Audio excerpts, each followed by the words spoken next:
ema-passport office. Bathi thina esikwenza njengama organization ngingakhangela ukuthi nxa ubuya ngale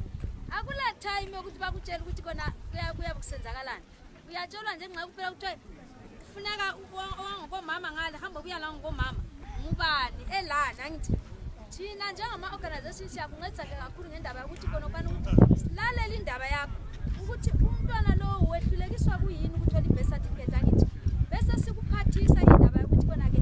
kuyini izidingo ezifunakalayo khona lapho ukuze umntwana la register siqoqisane labo sivumelane labo kuze kufike ku10 uyaregister. I think okuningi sizakhuluma singale ngokufuna ukuthi nje ngicaca ukuthi senzani lani so that sibe kwazi then nxa sesilapha sizaxoxisana right. So ngokunye esikwenzayo ke lokhu yami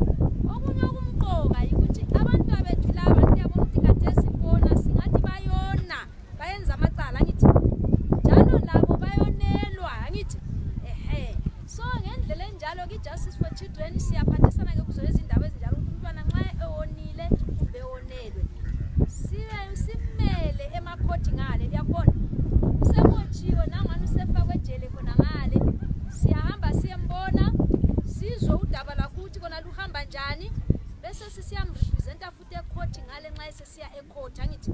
sibambe kuhle khonapho ukuthi nxa sisenza njalo asipromote ukuthi abantwana kabenza amacala angithi ukuthi ngoba bazamelwa but injongo enkulu ukuthi ukhangela ukuthi kona wonke umuntu singaqala lapha sasake